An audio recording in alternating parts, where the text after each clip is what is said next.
Welcome to Cardano Over Coffee. Please remember to like and subscribe to our YouTube channel and download the podcast. Today's guest, we have ZenGate Global. They're opening gates to the future with a commodities market utilizing both ERGO and Cardano blockchain. They'll be starting out with Sri Lanka tea and Thailand gold. Make sure to follow them for future updates. The links are in the description. Remember, Rare Evo early bird tickets are on sale now, and you can use coupon code COC10 for a 10% discount at rareevo.io. Grab your coffee. Let's talk Cardano. Share out the space if you haven't yet. Thank you very much. Holy shit, what was that? That's your Japanese coffee. That's Blackjack all the way from Hawaii. Wow. Well, it means it's time to talk about Palmyra ComDEX. Yes. Please introduce yourself and just the short version of what you did before Cardano. What did I do before Cardano? Did I have a life? Yeah, I guess I did. So for those of you who might not know who I am, and I will let you off this time, but it's quite unacceptable. My name is Dan Friedman. And so I do stuff in the IT field, and I've been doing stuff in the IT field since the 90s. Actually, probably some of you on here might have not been born when I started doing this IT stuff. And so some of you know who I'm talking about. Yes, I'm old. I know. Anyway, so started in IT back when actually the dot-com boom was happening back in the 90s, which was interesting. I was a developer for a long time. I worked with object-oriented programming and relational databases for just longer than semi-sane person should work with that kind of stuff. I know some of you guys really, really enjoy coding, and I do in a way, but some of you guys enjoy it a little too much, and we need to talk to you about that after the show. And so got into different types of development, eventually moved to Japan, and I was doing a lot of stuff in the US, most of it content management systems. Then when I moved to Japan, I got into augmented reality and was actually developing applications for a company out here called Busking, which is basically the Procter & Gamble of Japan, if you want to compare it to something that you might know. Eventually I was the CTO of a company that basically did SAS and augmented reality. And it just, working in a Japanese company, it's kind of a bit soul-crushing after a while. Mostly because it's just really difficult to pivot anything, regardless of who you are. Just really difficult to pivot. Trying to introduce new methods and even the most basic stuff, like stuff that the rest of the world is like, yeah, of course you got to use this. You try to introduce we need to take like a year or two to figure this out. Like, what the fuck are you talking about, guys? Come on. It's simple stuff like code management stuff like. But anyway, anyway, I'm not going to get into that. But got a little tired of fighting uphill battles, and started looking for something new. And so, as it happened to happen. Anyway, it's late, so I might not be very 100% articulate right now. My apologies for that. I don't know if some of you guys might not know who he is. Some of you guys might know, but Charles's former business partner, his name is Jeremy Wood.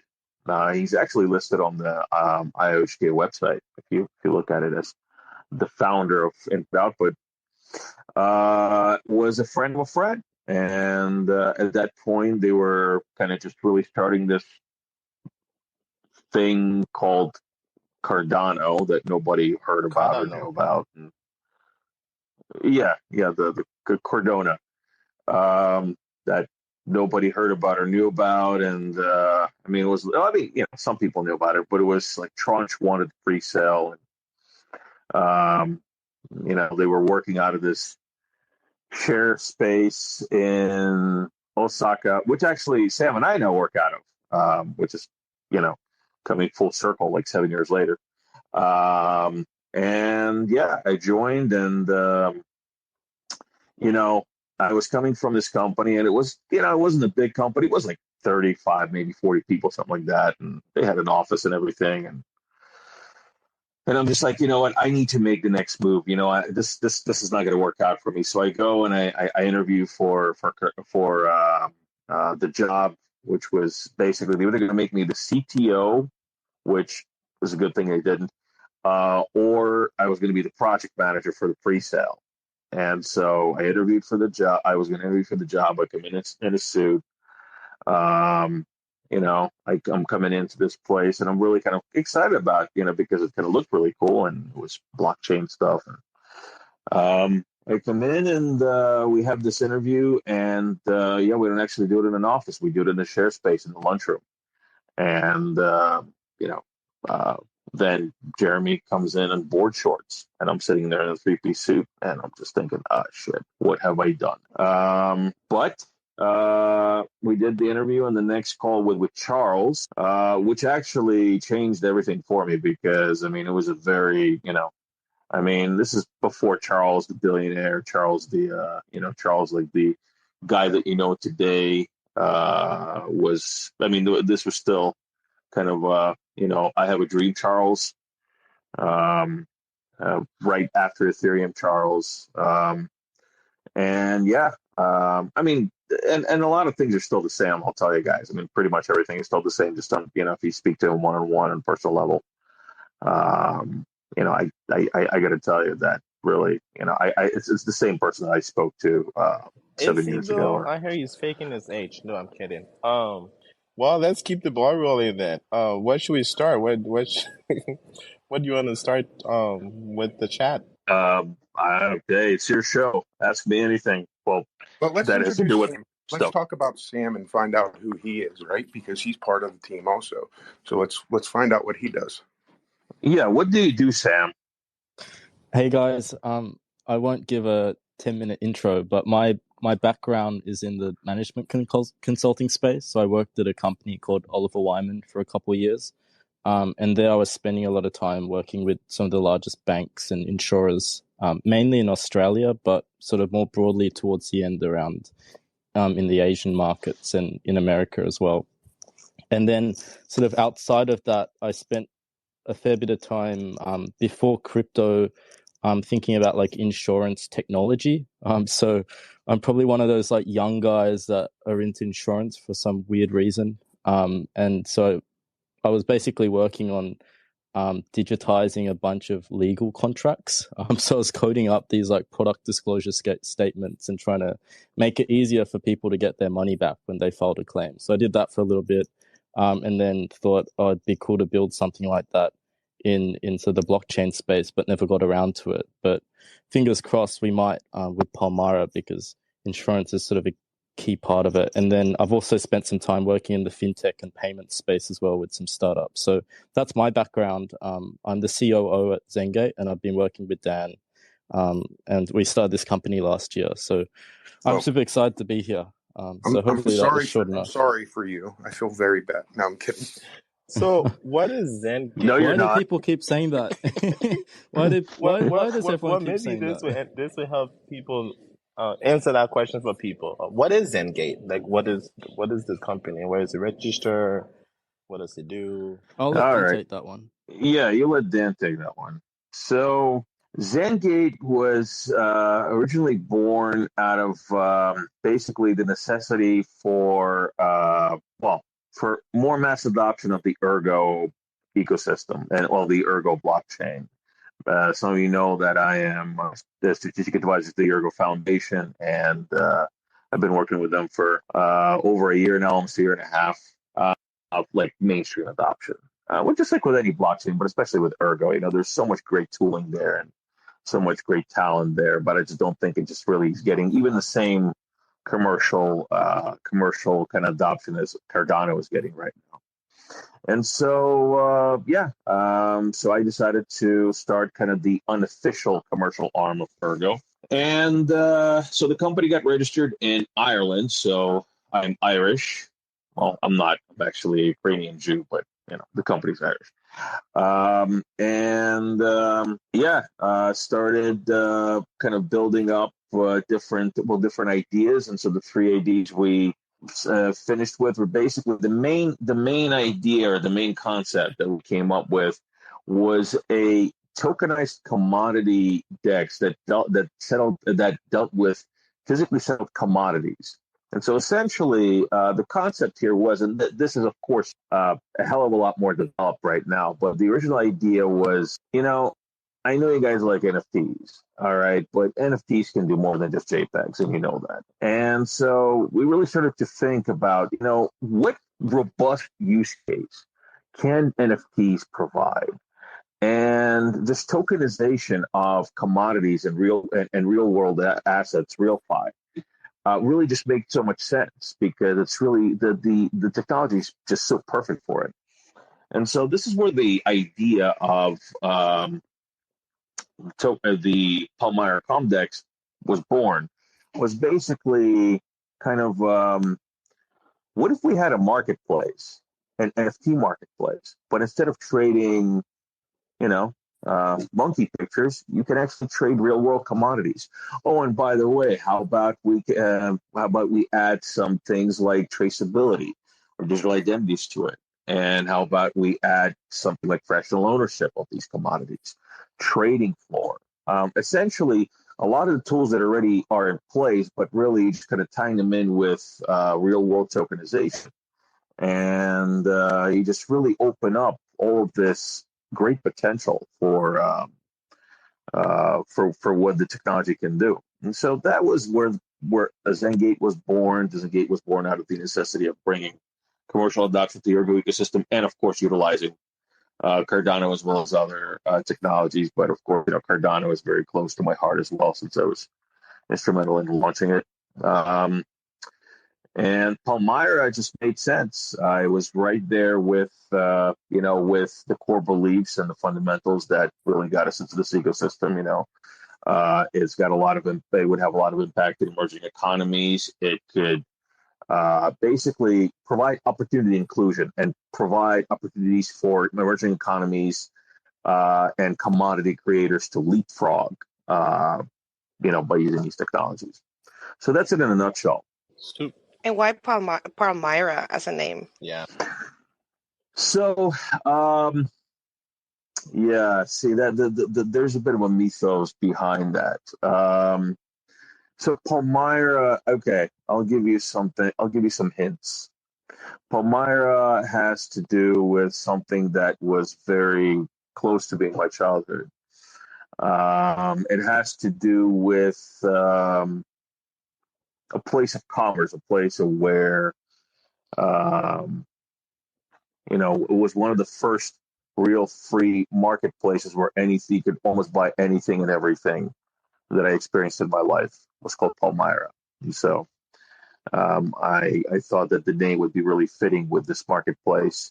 And again, I don't want to give the whole story because it's kind of one of those semi-shrouded in mystery type of thing. Some people know where it came from. Sam knows where it came from. Maybe someday I'll throw out more hints about it. But like I said, it to me, it represents a place of free trade, of opportunity, of basically a lot of open possibilities. And so that's why I chose that name. It's a personal reference to something in my teenage years. It's close to your heart, which is exactly. It's important. Yeah, exactly. That's good. Exactly. And also, I Googled that, and it turns out to be an oasis in a desert, which is actually very fitting. Yeah, I mean, I specifically, obviously I know where I got this from, but also when I kind of thought about it, I also thought that, it would be very fitting on so many levels because I also did that search and I said, oh, well, this came up and this guy's, and all of this just really makes sense to me. So I just thought, yeah, this would be a perfect, a very fitting name for this platform. So what problems are you trying to solve with your oasis in the desert? All right, Sam, why don't you take that one? Because Sam was really good at articulating this in short spans of time. Yeah, I'll be the concise one on this call. So feel free to pepper me with questions if I'm being not elaborate enough. But so it all started off just looking quite broadly at like the commodity market. So for those that might not be fully aware or like have traded or know much about commodities, there's quite a broad range of commodities, and the ones that we probably know today are energy related, could be like oil and gas, it could be like precious metals like silver and gold. But there's a whole tail of different types of commodities that we all consume day to day, whether that it's in some form of raw form, processed form, or it's in the things that we use, like in computers, in ceramics and whatnot. And all of those have a marketplace. But when you sort of look at the commodity markets, they've rapidly digitized and evolved over the years, but not all of them have been digitizing and evolving in the same rate. So effectively, like what we're targeting is the tail of commodity markets that haven't really been able to catch up. So through the technology that we're building, a lot of these businesses that we're targeting often have lack of direct access into global markets. They may have issues and potential barriers in terms of accessing finance. And then sort of most profoundly, basically just being able to access the best and latest technology. That doesn't necessarily mean blockchain. For them, they really just want to get access to the best and latest technology. We believe that blockchain tools are the way to create that value and to allow them to leapfrog. So that's sort of how it started. In terms of the types of commodities we're focused on, the best way that I like to describe it is mainly in emerging markets and sort of underserved types of commodities. And they tend to be in like raw form. So we're currently doing a pilot with Sri Lankan tea and then also in the Thai gold market as well. So gold in Thailand have a slightly different purity standard to the rest of the world, and it's quite unique and have their own brand identity. So those are like the two focused areas. But the broader scope of what we can effectively onboard over time sort of exceeds around $1 trillion in export value. But if we're able to actually provide support inside those supply chains, it's a multiple of that as well, because people are transacting up until that very last step, which is that export value that I was just talking about. When coffee. Oh, when coffee. Sorry. So coffee markets are already like accessible. So coffee is a really interesting use case. Like there's lots of coffee sort of products harvested all around the world. And they've actually done a really good job standardizing and creating like these futures markets for them. So there's a potential for us to onboard coffee if they're markets that don't have access into like these larger markets. So that could potentially be an option, but coffee seems to actually already have quite a lot of access into these like legacy infrastructure. So I had to ask, right? Because it's Cardano over coffee. If I didn't, I would get yelled at by somebody, probably myself. But yeah. Why would a commodity user choose something like this over, like you said, normal markets that are out there? Yeah, Dan, do you want to get that? Yeah. Well, okay. So that actually comes back to what Sam was talking about with underserved commodities. So while there are some fairly strong legacy networks set up for the commodities like gold or like silver, just the grains, wheat, things like, say, tea, for example,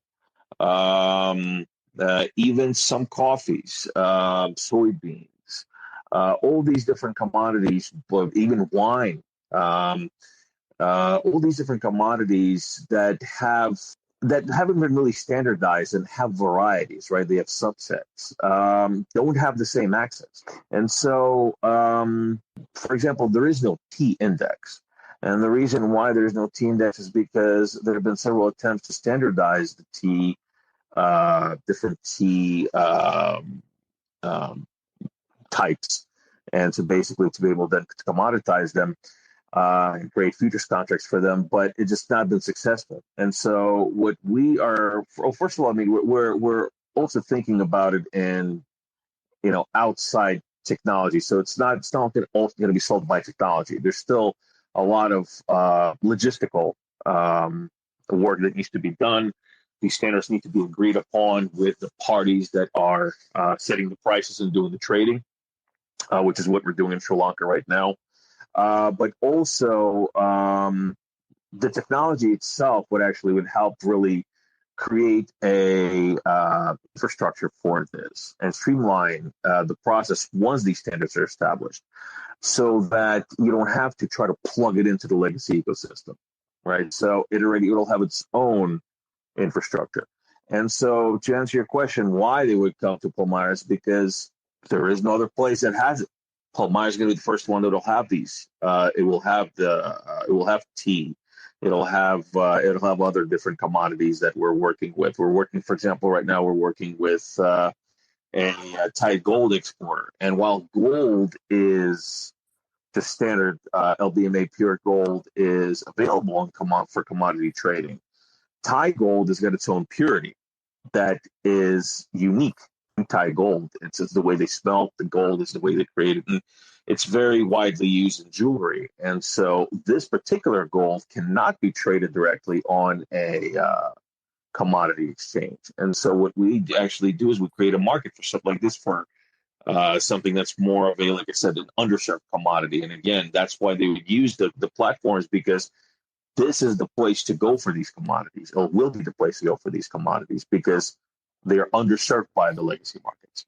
I might just add on quickly as well. And Dan and I talk about this a lot, because we say, like, why would people want to use this? And the answer Dan keeps pounding on is it'll just be better. It's going to be easier to use. It's an aggregated platform, and there's lots of different features available for the different needs of the different types of people that are using the platform. If you want embedded finance or embedded insurance products, eventually that's going to be accessible. If you want some form of easier payment solution, it's going to be accessible. If you want to be able to buy and sell directly into international market, it's going to be accessible. So the answer really is it'll be a better system than what exists right now. It'll be easier. It'll be more intuitive to use. And effectively, we're going to drive more value and create more value for these types of businesses. We want to help them but they, using the tools and using the platform, will create more value for themselves. Can we? Lato, I have one follow-up question. I don't know what you wanted. Well, maybe for people who might not know, can we just get a basic definition of what commodity trading is? Sam, why don't you give you're better with definitions, because Sam actually studied this. Yeah. Well, okay. So I can give, firstly, you need to define what a commodity is, and I gave some examples, and so did Dan. So it could be like grains, it could be metals, various agricultural products. And then when we talk about trading, there's two key components to it. The first is buying and selling in a physical spot market, which is you're effectively moving something from one place to another and exchanging that asset. And then what often these commodity markets also have, especially into the more legacy sort of markets, is a futures market. So the futures market is a financial contract of the commodities, of the underlying asset itself. And the futures markets will allow, investors to speculate on the price of commodities. So often when people are like speculating perhaps on like oil prices, they're not actually buying barrels of oil. They're buying like an oil futures and saying, and speculating whether the price will go up or down. And the other thing about a futures contract is the businesses, they may be operating in that industry as well, have a opportunity to hedge out price risk. So often commodity prices aren't just like fixed. they're volatile, and they move up and down based on supply and demand of the people that are looking to buy and sell these things. I mean, it's a great opportunity for businesses to actually hedge that out so they know over time what their cash flows will look like as well. So the first, just to summarize, is a spot physically settled market. So that could be like going to like a fish market and like buying fish at like a fish market. I'm just giving that example because I've been to some in Japan recently. And then the second is a futures market, which is a speculative and sort of market which is sort of a contract you're trading. Does that answer your question? Yes, sir. Thank you very much. What was your follow-up here? You're talking about blazing these paths into these markets that don't exist. That's got to be a hell of a challenge. Can you tell me about some of the challenges that you've faced and how you've overcome them? And then I think I need to talk about regulation. Yeah, I mean, really, to be able to operate in these jurisdictions, you just need to have experience. That one of the reasons why I wanted to take direction into emerging economies is because I dealt with emerging economies. I dealt with them for IOG. I worked with Mongolia. I worked with Georgia. We worked in Africa. We still do work in Africa. Did the work in Armenia. Did some work in Ukraine as well, or not, didn't do much there, but basically also worked with them as well. Even countries like, say, Malta, even though it's not really an emerging economy, in a way it is, in some things. I just have a lot of experience working with these. And, obstacles, well, look, there's always obstacles. And I don't know if you want to call them obstacles. It's just kind of, it's like a chess game, right? You have to go into the jurisdiction. You have to figure out what works in the jurisdiction. You have to figure out who the players are, who the kingmakers are. You have to understand what are the current processes, what you will be disturbing if you do something, what would basically be the consequences of the different actions that you'd like to take. And then you hedge out risk for yourself. You create relationships that can then help you achieve various goals, and you just progress. And it's all about building. It's not just like a flip of the switch type of thing. It's all about relationships. It's all about business development. And that's actually one of the first things that we did is we did a shitload of business development. In Sri Lanka and Thailand, we spent months doing nothing but business development, creating relationships, making people understand what we're trying to do, understanding what pathways to take, what channels to take, who not to piss off. And that's always important to know, people. Trust me. Oh, absolutely. Absolutely. Especially when you're dealing with emerging economies. Because you need to understand where power is concentrated, and you don't want to have any kind of issues where somebody gets pissed off and tries to regulate you out of the market. You don't want that. So you just need to you need to do your work. You need to do your due diligence. You need to understand the jurisdiction. You also need to have a local team as well. It's just all about having also people on the ground. You have to have a team on the ground that's committed to working in the region. You have to invest in the region. In fact, a lot of these countries, they don't like foreigners coming in there and just scooping up money and whatever. They have this almost like an adverse reaction to it, regardless of what you're bringing to them. They like to see that you're there to play by their rules, and you're there to stay, and you're there to invest into the jurisdiction. And that's what we did in Sri Lanka. We have a team in Sri Lanka. We're expanding our operation in Sri Lanka. The same in Thailand.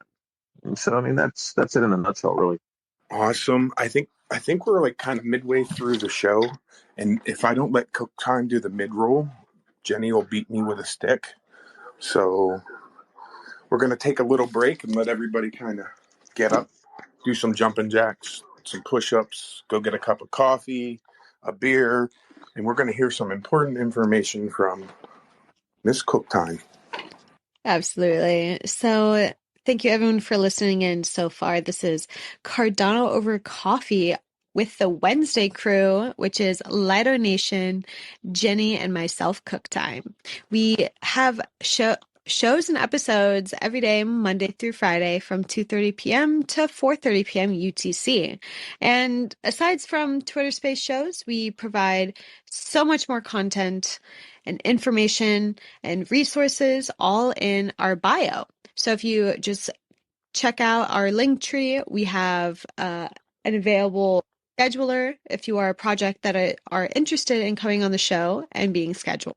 We also have coffee that is available. So if you show up to our show and we're like, what are you drinking? And you have nothing, you can hop onto our website. You can check it out. We have whole bean coffee, ground coffee, as well as K-cup options.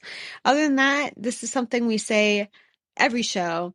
If you have ADA on exchanges, make sure to get it off. Get it off the exchanges, practice the decentralized concept of having your own wallet and staking to a stake pool to help support the Cardano ecosystem. If you're looking for a stake pool, you can check out Lido Pool, Hero Pool, as well as Epoch Pool. But other than that, there are a ton of other just general resources, links, and all that good stuff. But if you have any questions, please reach out to any of the hosts, co-hosts, or the speaker. We are all very friendly and we'll help you get started wherever you need. Other than that, I will toss it over to Lido for the Lido Minute. No, Lido's stepping away. Oh, sorry. So I'll do the Lido Minute. you do the Lido Minute, Hero. Today is Wednesday, and it's the Catalyst Town Hall. This is your Lido Minute. I am Brian from Hero Pool. Anyhow, there's a Catalyst meeting today. You should go check it out. Fun 10's coming along, yada, yada, yada. I hope to see you at Rare Bloom. If you're not at Rare Bloom, you're doing Cardano wrong. Well, you're doing blockchain, right? Evo. Check out Rare Evo. We have a coupon code, COC10.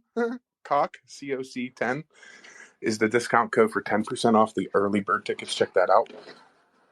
We have Chef Pool here too. He's part of the team. I felt like we left him out, but he's the one that cooks for Dan, I think, all the time. Oh my God, that's funny. I've been wondering, like, what is this a surprise? What's going to happen here with Chef? No, Chef's part of the team. He's just being shy. I think it's too early. I'm just busy baking. That's why I'm trying to stay in the background. You have the superstars over here, Daniel and Sam. So I'm here to support and answer any questions you might have for me. But yeah, they were looking for somebody to cook for them. So I applied for the job, and I ended up getting the community manager position. So yeah. So that means if you have any problem, reach out to Chef. Reach out to Chef, yes. I'll be Or questions. Or questions. Yes, of course. Thanks, Chef. Get back to bacon. Send me some pictures so that I'm hungry later. I'm making actually cream puffs with pistachio cream and strawberry. So is that the one that the video you sent last like 2 weeks ago? That was with lemon. So I'm making a different kind right now. I'll send you my address. You can mail them in. By all means, please do.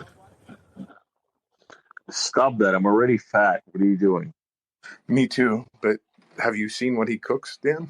I mean, shit. Yeah, I know. Like, stop it. I'm already fat. What are you trying to do? Oh, man. So, kind of You're not fat. I saw you on TNFTCon. You weren't fat. Well, I'm much fatter than I used to be, so, and it's all Chef's fault. His food porn is every time I see one of his tweets, I gain 5 pounds.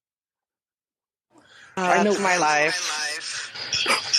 I also posted a picture just in case people are wondering what Palmyra is.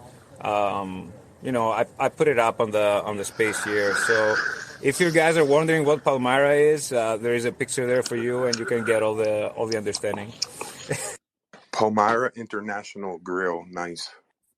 So let's talk the monkey in the room, right? And you even kind of brought it up, Daniel. You were talking about who not to piss you off so that they don't regulate you to right out of the region. How has regulation gone so far for this platform that you're trying to build? I mean, so far we haven't really hit any real bottlenecks. I mean, you have to. Of course, there's nuances. There's a lot of nuances with regulation when you do trading, and you really have to incorporate that into your system for obvious reasons. But what you also will have in a lot of these jurisdictions is they just haven't created regulations, or haven't really created regulations just to define what you're doing, and so you're going to have to work with regulators to really kind of get them to say, okay, that's what you do, or okay, that's not what you do. In some cases, you just basically say, well, this is what we're doing. Are you okay with this? And I'll say yay or nay. Like, for example, commodity trading licenses. So far in these regulations, in these jurisdictions, we don't need these, and we verified this with the local governments, or with where contacts. There's other regulations about, say, the way tea is handled, right? So at what point you can pay for it, at what point it needs, what needs to happen to it, we have to incorporate it into the system. Things like, for example, when we were doing the pilot in Georgia for digital identity, with the university over there, so we needed to have a universal way to identify and then digitize certificates that they gave out, and vice versa, to be able to then identify digitized certificates that are actually handed out physically, because they would have to. And so at that point, the Minister of Education of Georgia was really kind of adamant about getting the system up and running. And so actually, I guess it's not really legislation, but he mandated that all paper certificates now came with a QR code. And so that particular mandate was born out of us working with him and basically saying, look, we need a way to identify these documents if they have been digitized, and then be able to then track them on the blockchain. And so, he did that. So again, it's very nuanced, right? And it's also like a chess game. You just have to understand the basics of what you need to cover. Licensing, contract chains, different permits, financial permits, banking licenses, things like that. You're just going to have to go through this checklist and say, okay, so this jurisdiction requires this, and then after that, you actually go to an expert in the jurisdiction and you ask them, is this right? And then you decide what you do. Do you talk to the regulator and create regulation, or create policy with them, or do you follow what you already have, or do you just not touch it because they just don't care about it? Sometimes they just don't care about these things as much, and they're just gonna tell you, it's like, okay, just do it, just do it. So yeah, it's like a chess game. A chess game that you don't know your opponent's next move, unfortunately. Do you pick and choose certain commodities to begin with, or how do you integrate new commodities into the trading platform? Yeah, so Yeah. there's like we were talking before, there's like a huge spectrum and a huge sort of opportunity to onboard lots and lots of commodities. But for our investors' sake and also for our own sake, we're really just focused on a narrow set of commodities to start off with, and that's going to be Sri Lankan tea and Thai gold. And we really want to just prove out a business case where we can create a sustainable business model, but also create value for these like real life businesses. So our plan is do that, show that we can create value, we can actually make money from this, and then over time we have sort of a rollout strategy to onboard more and more commodities. But the main step is show that this thing actually works the way that we intend it to work, other than sort of, I don't know, having some sort of vague idea of what product market fit looks like and onboarding like 50 commodities. I can see Chef and Pyro have their hands up, so I'll pause there. Yeah, I just wanna add to what Sam is saying. When we're talking about Palmyra, it's we might be thinking about, there's gonna be on launch, there's gonna be like 20 commodities that are gonna be getting traded. But what we're trying to do is we want to make sure that we're going to do things right, and we're going to make sure that all the solutions that we're going to be providing to everybody that is going to be using Palmyra are actually going to be helpful for their day-to-day life. So we're going to start like Sam said.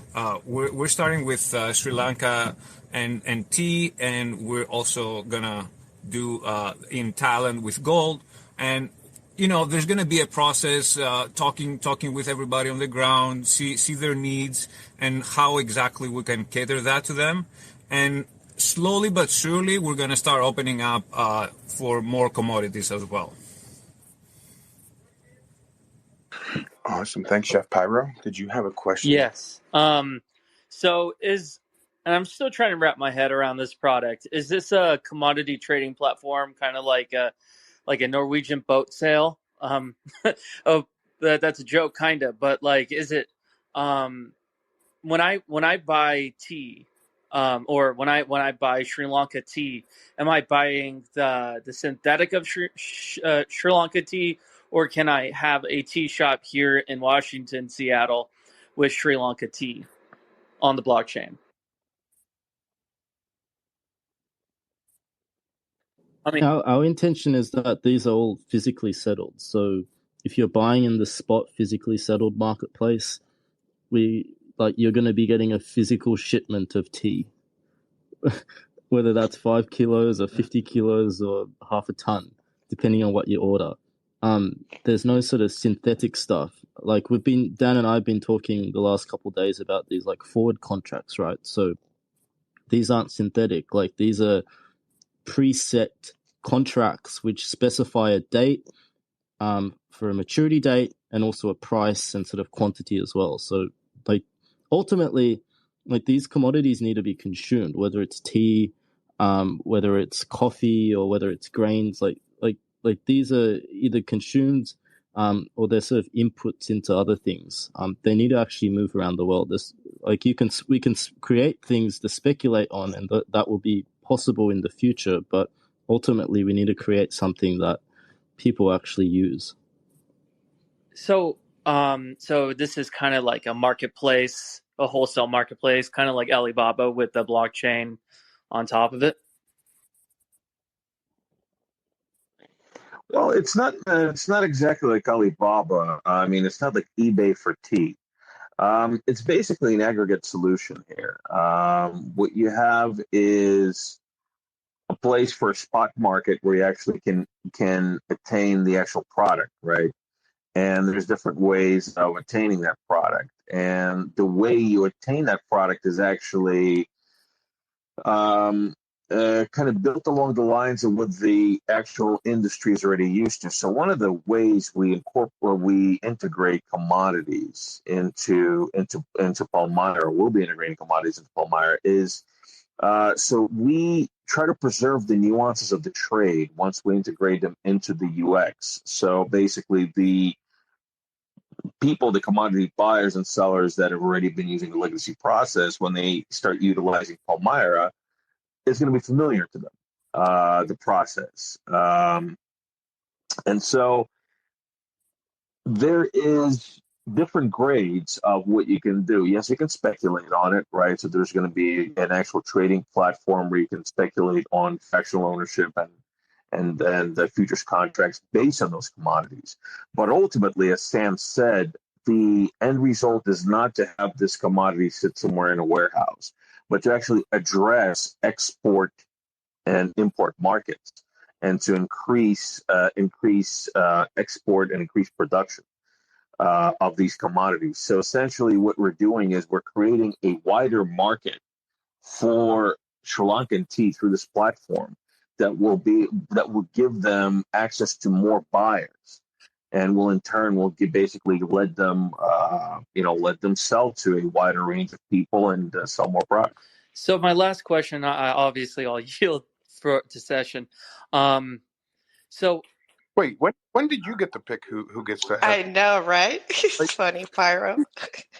sorry, but no. So there's a lot of farmers markets here in Seattle, and say if I wanted to sell Sri Lanka tea, but I don't have a lot of capital to spin up a Sri Lanka tea shop or whatever that is it possible for anyone of any stature to come in and buy wholesale?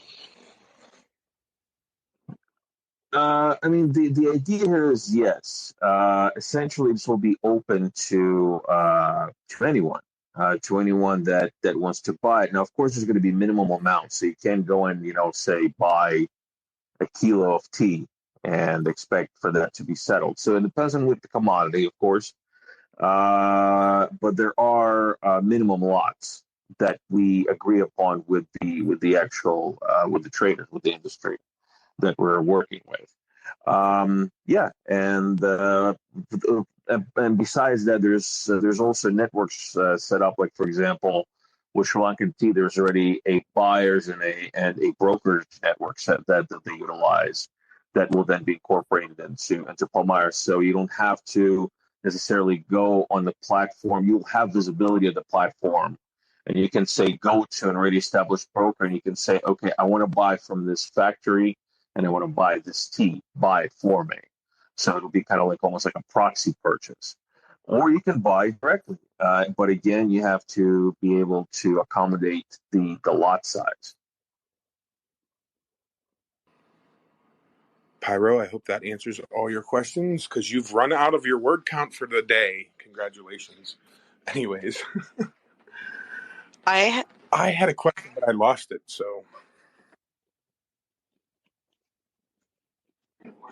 Denny, are you rug pulled?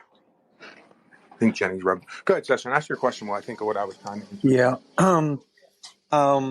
A lot of this stuff goes over my head, so I might not ask the question the right way. But you talk about integrating into legacy established systems, right, and commodities. And then you're talking about starting with smaller commodity or little known or little used. I don't know the right word to use. But what about items that are not commodities yet? Is there an opportunity for example, for Palmyra to help commoditize cannabis, for example? I think that's a big opportunity, right? Well, I mean, cannabis is a commodity. It is. It's a raw product. Pretty much any raw product is a commodity. So yeah, you can commoditize cannabis, and it's very possible to do. Again, you have to create standards for it. You have to create subsets. You have to agree upon these standards. So the actual the bigger, I guess, like the bigger job is not to actually assign this to some sort of a technology, but to agree upon a standard with the rest of the industry, which is what essentially we're doing in Sri Lanka. So of course we have the technology to then accommodate the infrastructure for this, which we could with cannabis as well, of course. But will also need to create standards. And the thing about cannabis is you know, it's not easy to create standards there because, I mean, essentially, all cannabis is about 4 varieties of cannabis that then been crossbred to create other different strains of cannabis. But like essentially, it all comes from indica sativas and Afghan cannabis, and it's all just crossbred into it. But again, if you go into one of these stores, in Las Vegas or California or whatever, they're going to have like 57,000 different varieties. It's like Master Kush and this Kush and that Kush and, White Widow and Black Widow or whatever, right?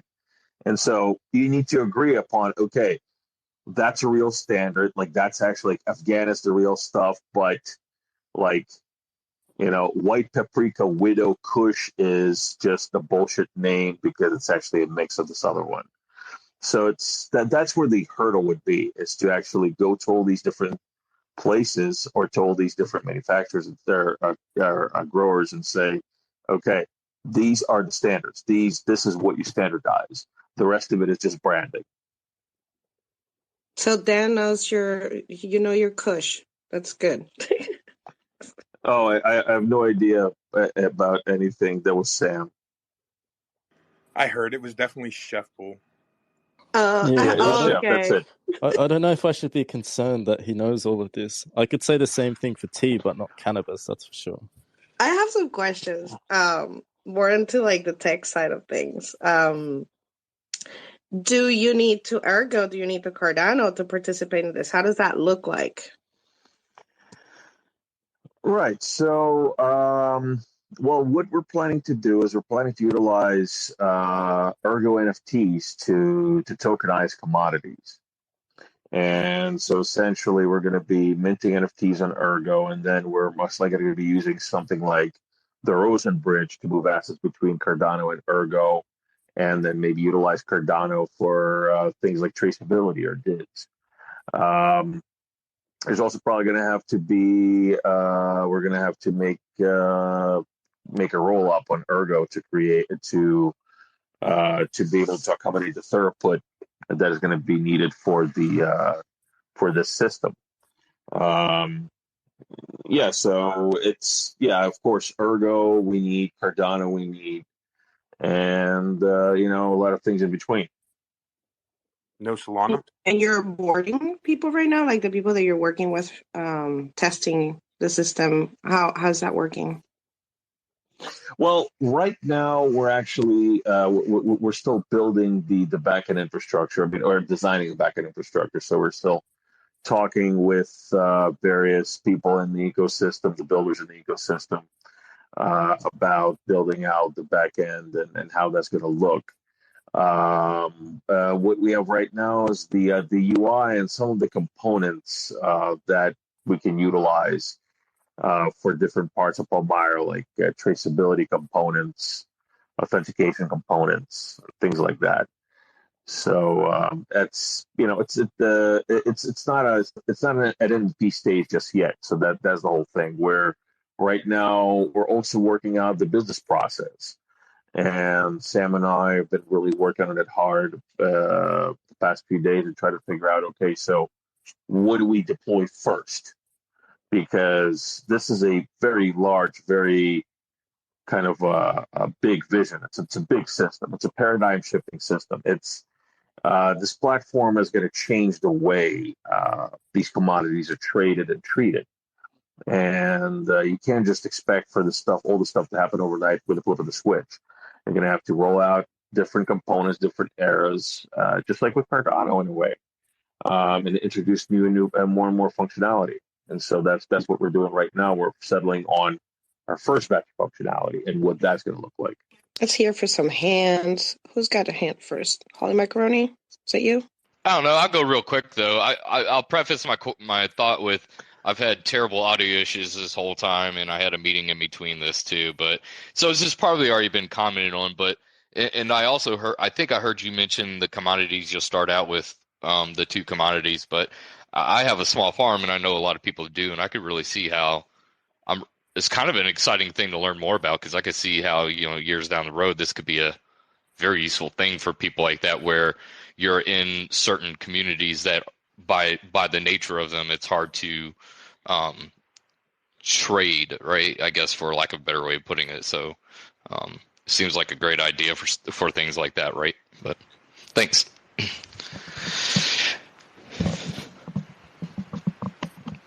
No, absolutely, absolutely. I mean, it's also really like we said, it's about bringing opportunity. It's opportunity inclusion.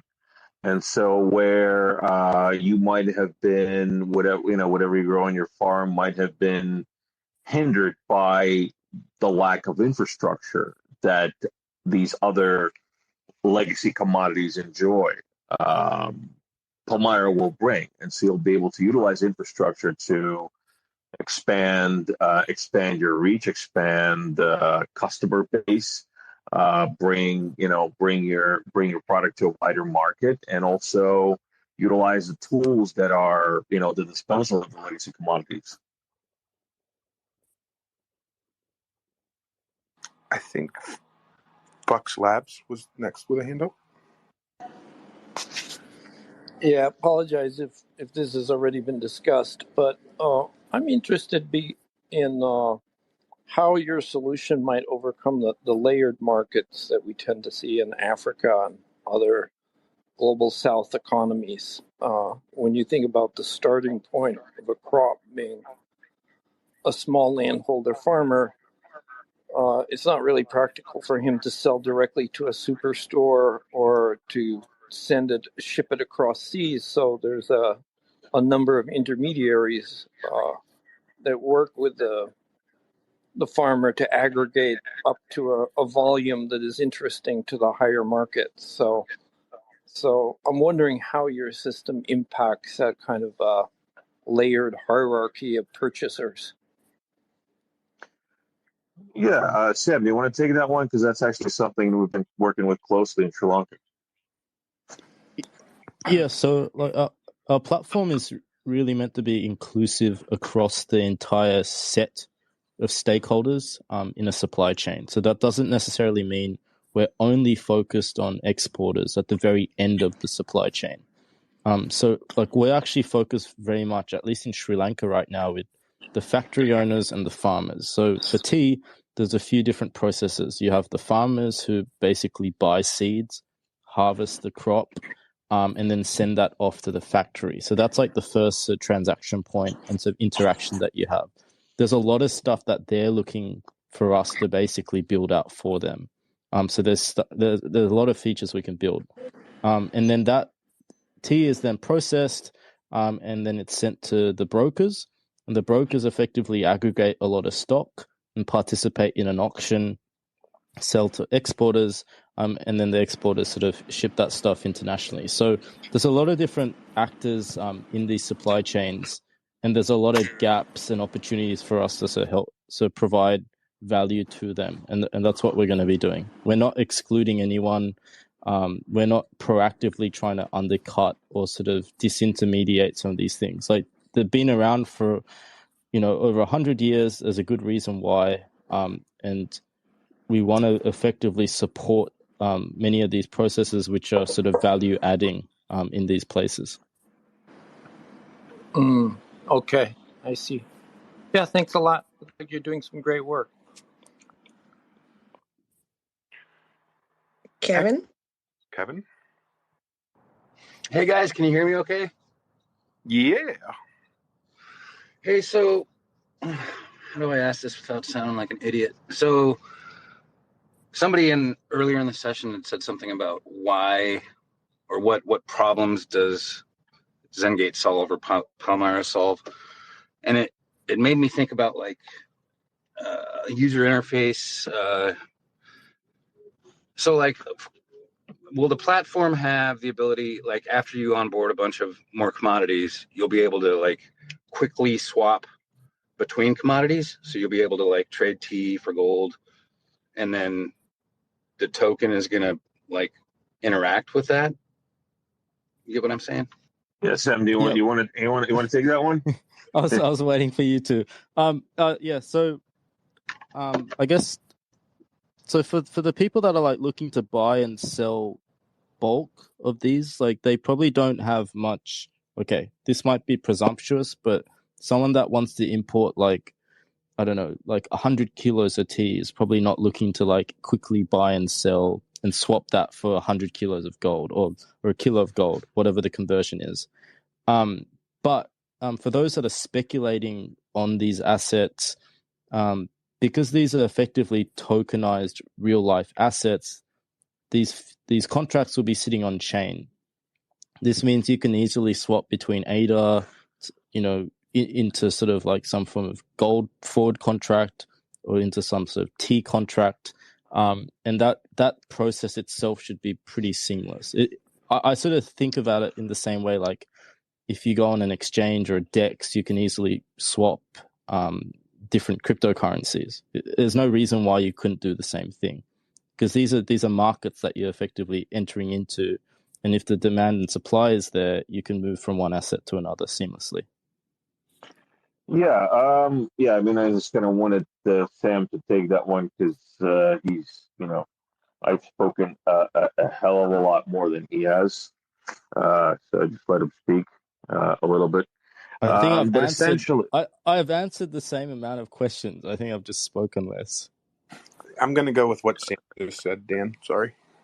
Yeah, thanks. That makes me feel wonderful. And yeah. So essentially, you're an artist, Dan. It's fine. Yeah, I am. Okay, and don't fuck it up. All right, don't fuck up my groove, man. Okay, so look, I mean, I don't want to keep bringing up this example because it's not exactly what it is, but it's sort of like, okay, when you're trading, it's like you're trading in a piece. Think about that, right? So can you trade in a piece one for the other one? Yeah, you can. So essentially, on that layer, you will be able to do that. What happens at the end of the process is a real world commodity comes out of it. But while you are actually going on a trading platform, it is being traded as a contract. So essentially, yeah, you can trade the contract. Don't get stuck holding that contract at the end, or you might be getting shipped some barrels of oil that they paid you to take. Well, but that actually happens in real commodities as well, and that's why they have bonded warehouses and all these warehousing networks for that. And yeah, there is if you hold a contract past maturity, you will get. I mean, it's not going to come to your house, but it'll come to a bonded facility that you will then be responsible for. Yep, it happens a lot. So don't get stuck holding the contract. I want to be respectful of your guys' time, but I have two questions that maybe you can kind of answer. Chef, go ahead, sir. Oh no! I saw the time, so I just wanted to say one last thing, but I can do that after you go with your questions. Yeah, just two quick. You could kind of tie them together. Maybe I don't know. They're kind of in different realms, but how is ZenGate or Palmyra making money off of this? Where are you making money? And then B, what agreements do you have with the government of Thailand and Sri Lanka? Sam, you speak now. We're trying to figure out the specifics of the business model, but most likely in commodities, there's two ways that we see that you can make money. You can either make money by taking a small fee for the transaction in the marketplace. And then what other, I guess, companies do, like Goldman Sachs, for example, you can effectively do some clever financial engineering to make money outside of sort of the transactions itself. So whether that's sort of embedded financial products like lending, insurance, you can also make, I guess, fees in that way. So we're leaning towards sort of a transaction-based revenue model right now, but we'll have to sort of figure that out as we go. Hence the reason why we're running these pilots in some of these like large it's a large scale pilot. So we'll have plenty of opportunities to figure it out. Yeah, it'll basically be a combination, and the different aspects of the monetization model will also depend on different volumes and where they're coming from. Like Sam said, there's going to be financial engineering that's going to be done on the micro level as well as the macro level. But on the macro level, you're also going to be able to monetize in transactions. So again, it's not just one thing, right? It's creating an ecosystem and then basically utilizing different parts of the ecosystem to monetize. And just to clarify, financial engineering is, I don't mean it in the sense of like shonky business. I'm talking about like these are sort of adjacent services which are sort of part of the marketplace itself. So for example, embedded finance or embedded insurance, if you want to insure certain products that you're shipping, we can sort of plug in with logistic companies and sort of insurance companies and sort of layer that on into like the aggregated platform and take like a fee for basically creating like a funnel for that insurer to like create a new policy. The same applies for like lending as well. So we're not planning to do anything shonky, because I think a lot of people think about financial engineering in like the sort of Ponzi and sort of way. But yeah, we've been compliant with this, so nothing sort of bad behind the scenes, at least. I thought I was going to be able to maybe do some wash trading with Chef Pool there and wash my US dollars or something. Shonky, Sam? Yeah, we can do some washing. Well, that's what we say. Yeah, Sam today was telling me, he's like, I can't even do an Australian accent, but we're going to get some lunch. And he's like, oh, yeah, the place next to Hungry Jack's. I'm like, what the fuck is Hungry Jack's? It's like, oh, it's a Burger King. I'm like, well, just say Burger King. I don't know what a freaking Hungry Jack's is. You know, he's got these like Australian freaking I just looked it up. So shonky is like an like Australian slang. I had no idea. Let me guess, you're from like right outside of Melbourne, huh? No, I'm from Sydney. Yeah, I'm like, I don't speak Australopithecus. Like, come on, man, speak English. It's a Burger King. Don't Hungry Jacks. It's like that makes me think of TV dinners. What are they called? Hungry Man or something like that. Oh man. So my friend Darth Ada once told me that everybody from Australia is from Melbourne, so he must have lied to me. Well, his name is Darth Ada. I mean, come on, dude. That's a great name. Chef, go ahead. You can get your whatever it is you wanted to say in, sir. Thank you, Brian. So just one last thing, because I know that we're going to be running out of time really quick. To answer quite a few of those questions, or actually most of them, we will be releasing our light paper in the coming days, and all that info, all those questions that you asked, that you'll be able to find there. So look for that, and also I know there's going to be a lot of people, right now or later on when they're going to listen to the recording space, or if they go to YouTube and check that out as well from the Cardano Over Coffee.